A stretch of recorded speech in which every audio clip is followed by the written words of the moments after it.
how badly hit, of course, physical spaces, in particular retail environment like malls did during the worst of the pandemic when everything was shut down. Are things now coming back to normal? Is the recovery a little uneven, perhaps geographically, or are you now slowly just continuing to build strength?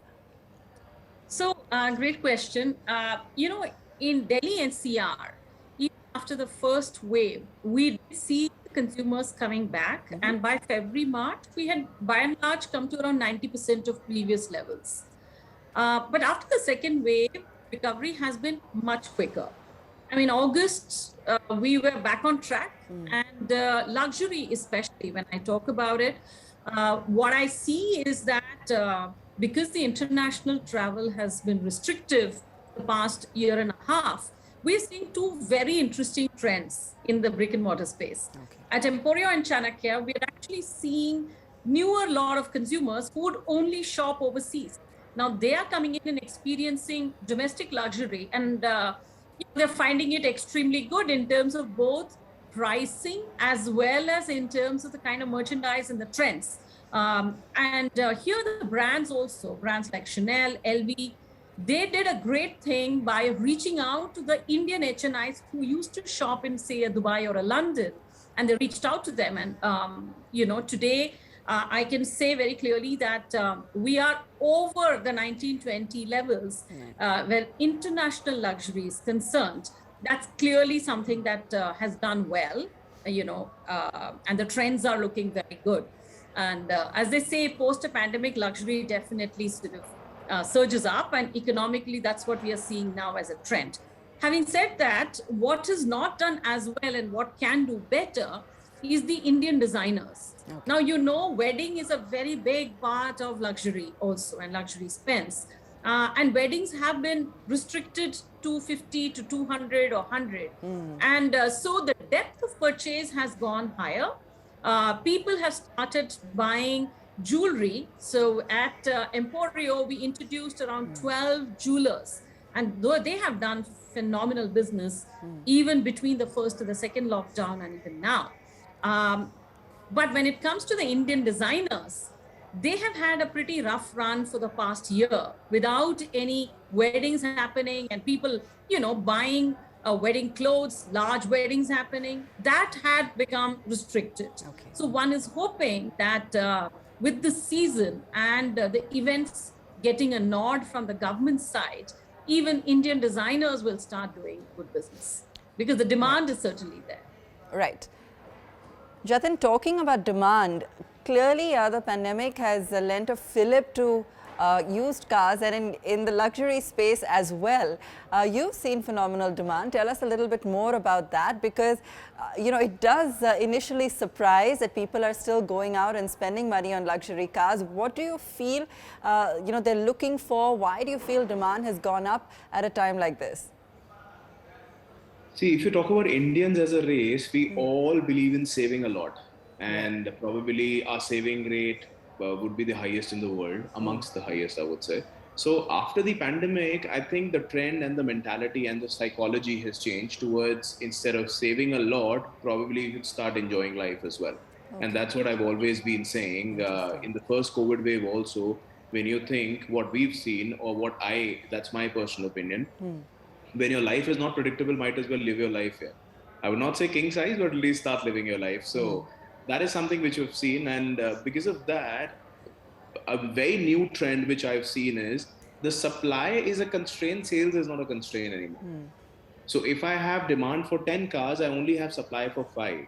Right. And in the first COVID wave, we've almost taken 40% growth.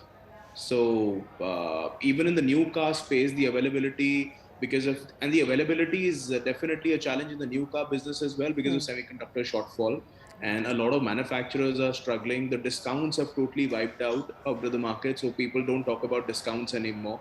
It is just about availability.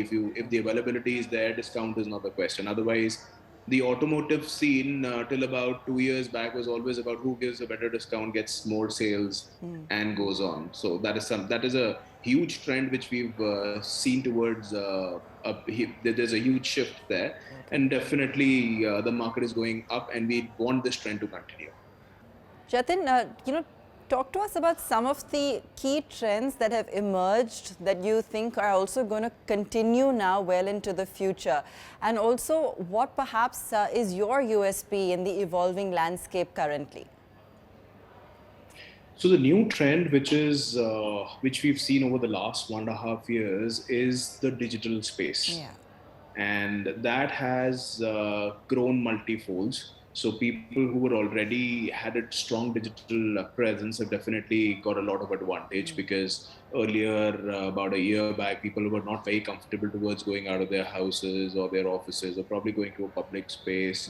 So it was more towards buying without a touch and feel, probably ordering just the way people order food, people were ordering cars, and probably once when we deliver to their houses, and we used to, that's what we were doing.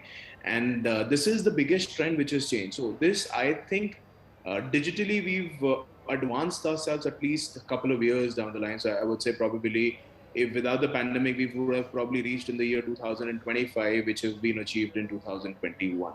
So I feel that's the key, and that is what we need to take. That is what we need to take it very, very seriously. So it is less of how many showrooms do we have. It is more of how many users do we have on our app or on our digital platforms. Okay, and what do you feel brings them back to, looking at even a second-hand luxury car? I mean, just for the sake of our viewers, familiarize with them. An average ticket size would be, going into 2 crores, upwards probably, and some of these are limited edition cars. How do they stack up vis-a-vis some of the other existing luxury players in the market? So we have a very unique spot as far as the Indian automotive market is concerned. So we start from 50 lakhs, probably starting from an S class or a Mercedes 7 Series, BMW 7 Series or a Mercedes S class, or let's say an Audi A8. Okay. Going forward to Lamborghinis, Ferraris, Rolls Royces, I would have 2, 3, 4 Rolls Royces, a couple of Lamborghinis. So I'll give you an example. We have a Lamborghini Aventador SPJ, which is about 5.5 crores for a pre-owned car. So whatever highest as far as this country goes is available with us. Okay. And we have a track record of 100% repeat customers. We've been in the business for the last 11, 12 years with Big Boy Toyz. And starting from probably half of the Indian cricket team is regular clients of ours, going out with industrialists, entrepreneurs, startups. So we are trying to cater to every market possible, and definitely I agree with Man that tier 2 and tier 3 is the market going forward, and is definitely looks very, very positive to us, and we are focusing towards the tier 2 and the tier 3 segment as well. Okay, so it's both, of course, the availability and the kind of cars and on the higher end, as well as, of course, the fact that the used car market, even for luxury cars, is picking up.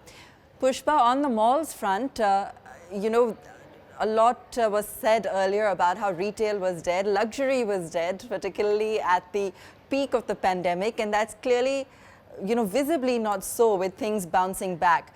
But give me an idea of how you really see this landscape, let's say in another year or 2 from now. Where do you see Indian luxury headed?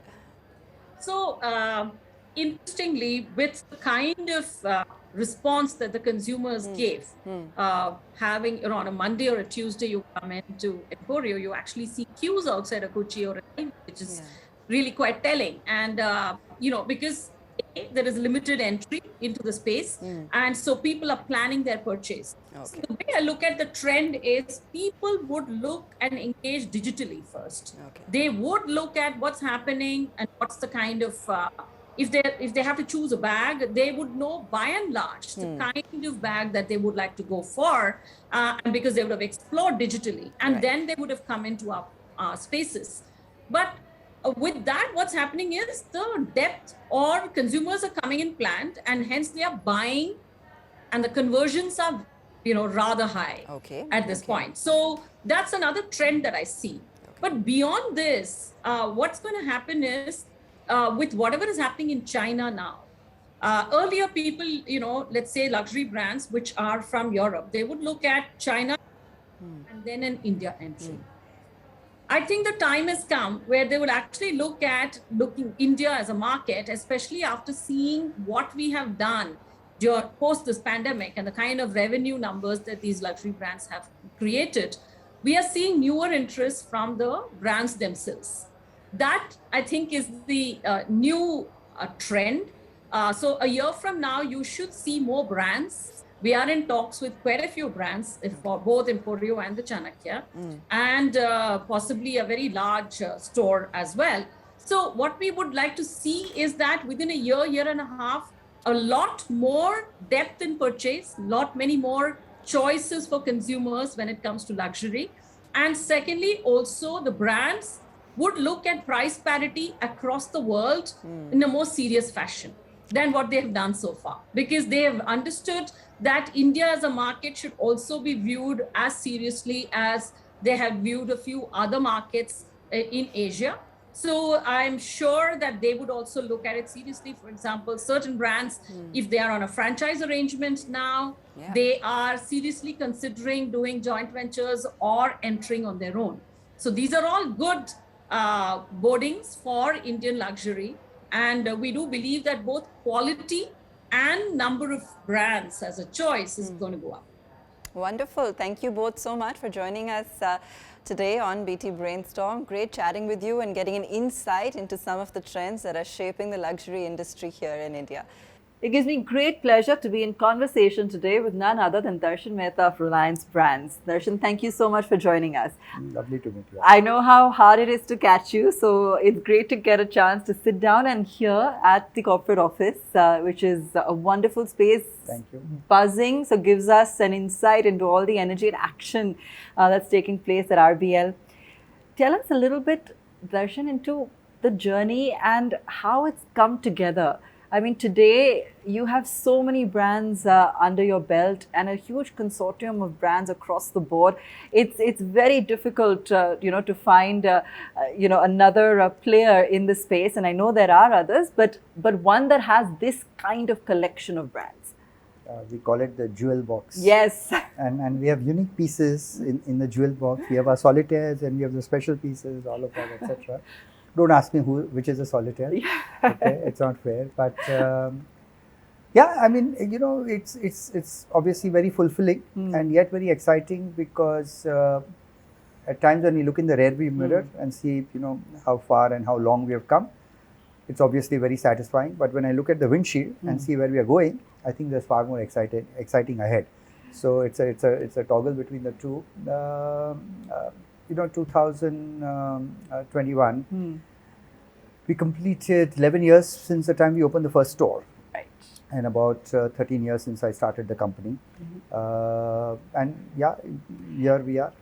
Has the definition of luxury changed? Has it evolved organically? Has it been a Reliance Brands that helped to shape that identity? Is the culture in India changing in terms of how they're perceiving what we call as luxury? Good question. Thank you for asking, but in a big way. When I started, and many of us who grew up in the 80s and 90s, middle class Indians, we were always taught that if you have it up here, you don't need to show it here. Right. And the word luxury sounded also a bit hollow. It sounded, in fact, there's a bit of a disdain to the word luxury, more often than not used in a negative connotation.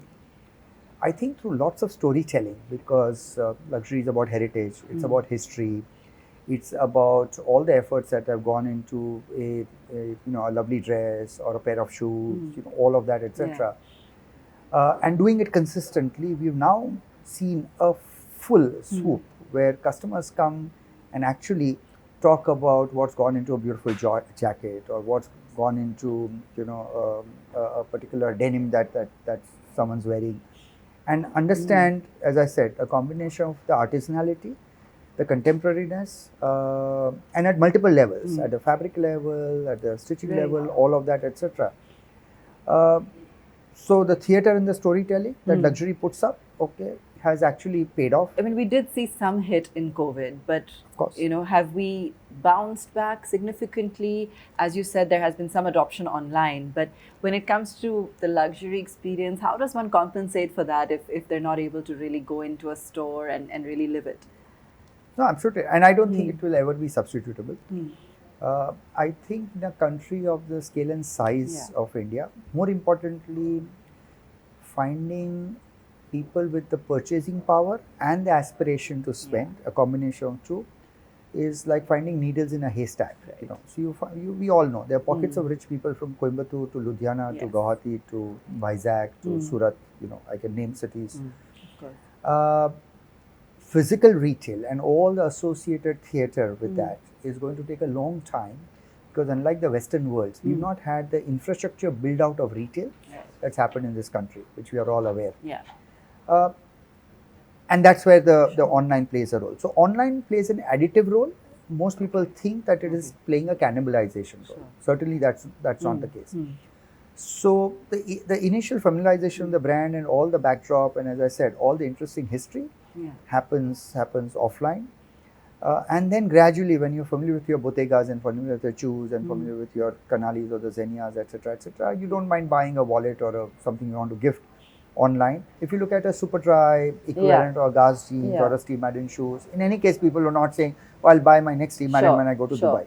But the next Tory Burch bag, the next Kanali jacket, the next chew shoe, you know, all of that, etc. It's all coming. It's all migrating back. In fact, to share a number, we track 2019 as most people do. So the famous phrase now is LLY, which is last to last year, because no one compares with 2020. It's a bit of a wash or a paused out year. Compared to 2019, our July, August, September, we are at more than 20% like-for-like sales positive, which means we are 20% above 2019 in that quarter. And keep in mind, we all know what COVID, the second wave, you know, how it impacted health and associated mindsets. And that happened in April and May. I was so amazingly surprised and continue to be surprised. In fact, October is looking absolutely rocking. So. And it's you know, multiple different even categories. By that I mean not just market segments, but as you said, you know, from toys to you know, Uber fashion. What's been your biggest learning from the Indian market? Because like you said earlier, it's a very rapidly evolving market, and it must be quite a challenge to stay on top of, you know, what the consumer wants next, particularly in a digital first world. Can I plagiarize or borrow a phrase from one of my favorite authors? I'm quite a voracious book reader. So of the many beautiful things Mr. Shashi Tharoor has said, one of the things that stuck in my mind is that the singular truth about India is that you can only talk about it in the plural and never in the singular. So first, there's not single India. I'll give you an example. One of the partnerships that I'm very proud of, it's a joint venture, is with this amazingly beautiful Japanese brand called Muji. I'm sure it's your favorite, as it's many people. When I was going to launch Muji, people said, "Really, Darshan, Muji? Oh, Indians love color, Indians love brand, Indians love show." So we tend to make generalizations. Okay. And the biggest learning is generalizations do not work in India. They are myths unless you are planning to open a real mass market business. There are multiple Indias coexisting. There is a super sophisticated evolved India. There is a cosmopolitan India. There is a young India. There is an aspirational India. And you'll always find your cachet of customers. So cut to that original story. Muji is a huge success. In fact, again, we opened our 5th Muji store at the Geo World Drive to an absolute success. And everyone I meet, "Oh, Muji is my favorite, but are you sure whether it will do well in India?" But you are an Indian, okay, and you live in India. And if it holds true for me and you and 5 other people, okay, I guess there is a customer base. So never generalize. What's the most recent addition to the RBL basket? Well, as you would have read literally today morning, is our stake in Ritu Kumar. Congratulations. So thank you so much. Absolutely stunning brand. What Ritu has done, and she is in many, many ways the first truly, although I don't like the phrase Indian designer, but she has been the first true designer out of India, true to the craft, true to all the couture that Indian craftsmen have, possibly on par with the French craftsmen. In fact, Murshidabad, where she initially set up her industry, which is in Calcutta, actually was a combination of French Indo influence. So there were French settlers much before the English came, and both on fashion and on food there has been an influence. That's why a lot of Bengali cuisine has Yeah. a French influence, you know, Yeah. all the mustard and, you know, all of that, etc., that you hear about. But so that's where she started the journey. It's truly a stunningly beautiful brand, and we are very proud of our partnership and bring that into the Reliance table. Talking about occasions, we are entering a festive season, few weeks Yeah. to Diwali. Given all that you've said, I anticipate that this is going to be a solid season this year. Oh. Yeah. I think in the last, let me go out on a limb and Yeah. make that forecast. The period between 7th October, the first day of Navratri, which is where the festive season starts in this country, leading to end January. So October, November, December, January, these 4 months are going to be better than the similar period in the last 5 years. I don't think that this country would have Really? seen a season on consumerism. And I can sit here and tell you multiple logical reasons and intuitive reasons. But end game is, I think we are looking at staring at a lovely period. And I tell my teams that both in terms of inventory, in terms of supply chains, in terms of your stores, in terms of online channels, all the multiple outreaches to the customer, be fully prepared to create customer delight, okay, which is finally our key mantra, and we are here to create customer delight, you know, across the board. But I think we'll look back on this period with a lot of satisfaction. Wonderful. Thank you so much, Darshan, for joining us such a today. pleasure It to was talk to great you. to talk to you at length.